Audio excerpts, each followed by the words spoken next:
Il était le calife de la confrérie des Tidianes au Sénégal. Serigne Abdou Aziz est mort la nuit dernière. Il avait 89 ans. Pendant 25 ans, il aura été le porte-parole de la confrérie, mais il s'est éteint 6 mois seulement après en avoir pris la tête. Le président Macky Sall, vous le voyez, lui a rendu un hommage solennel.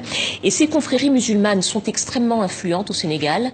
Ousmane Diaye, bonsoir. Vous êtes le chef du service Afrique de TV5 Monde. Alors, première question, qui sont les Tidianes? Les Tidianes, c'est la confrérie majoritaire au Sénégal. L'islam est essentiellement confrérique. Les Tidianes sont majoritaires et après arrivent les Mourides. Les Tidianes, la Tidjania est originaire du Maroc. Le berceau de la Tidjania, c'est Fès. Il y a une transposition à travers les voyages, le commerce, les guerres au Sahel. Donc, dans la plupart des pays du Sahel, il y a des Tidjanes. Par contre, le Sénégal est un peu au niveau de l'Afrique subsaharienne, le cœur et l'épicentre de la Tidjania.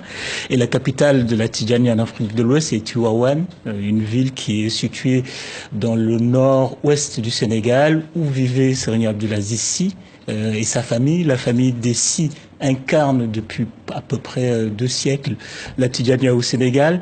Alors là où c'est très intéressant, la Tidjania c'est une voie soufie d'abord, mais aussi c'est une réappropriation de l'islam. Ce qui est très important avec les confrères au Sénégal, finalement les Sénégalais en tout cas, dans les Tidjanes ou les Mourides, ils se disent que l'islam tel que pratiqué, en tout cas en Arabie, dans les pays arabes, ne pouvait être pratiqué au Sénégal. Donc il y a une sorte de syncrétisme entre les valeurs de la société pré-islamique et ce qu'ils considéraient dans l'islam adaptable aux valeurs traditionnelles. Donc si je comprends bien, c'est à la fois un pouvoir religieux, spirituel, mais politique également. C'est un pouvoir éminemment politique. Il faut savoir que, et ça c'est un fondement de la nation sénégalaise, très vite, et on le doit beaucoup au premier président, le poète Léopold Sédar Senghor, académicien. Le président Senghor a été élu président de la République en 1960 à l'indépendance, grâce au soutien des confréries musulmanes contre un rival qui était musulman. Donc il y a toujours eu une sorte de pacte tacite entre le politique et les confréries. Un pacte au sens d'une cohabitation heureuse, pour reprendre une expression qui est très galvaudée au Sénégal. Par exemple, Senghor, qui a été un président chrétien catholique, a toujours donné une place importante aux confréries. Il était présent à toutes les cérémonies religieuses, à toutes les fêtes aussi religieuses et confrériques.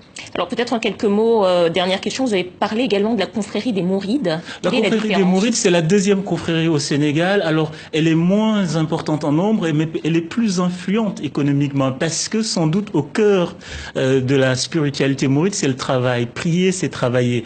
D'ailleurs, on note chez certains mourides, une partie spécifique des mourides qu'on appelle les baïfal, des sortes de rasta. On ne prie pas, on ne jeûne pas. Par contre, il faut travailler, travailler, travailler.